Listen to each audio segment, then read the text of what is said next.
வணக்கம் நண்பர்களே. சிறகை தந்த இறைசக்தி அந்த சிறகில் ஏற்படும் சிக்கலை சரி செய்யும் வித்தையையும் கற்றுத்தந்திருக்கிறது. அது எப்படி? இப்பொழுது இந்த காணொளியில் காணலாம். உண்டு முடித்த பின்பு உயரத்தில் பறந்தாக வேண்டும். நீருக்குள் தேடி அலைந்ததால் உடம்பெங்கும் தண்ணீர் பிசுபிசுப்பு. நீருக்குள் நீண்டதொரு போராட்டம்.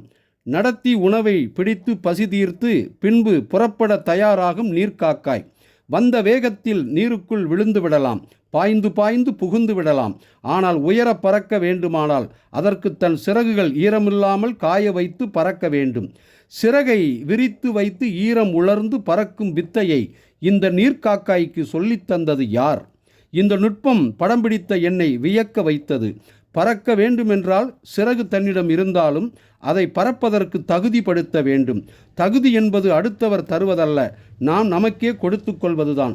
சிறகை விரித்தது இந்த பறவை மட்டுமல்ல, எனது சிந்தனையும் தான். வணக்கம் நண்பர்களே.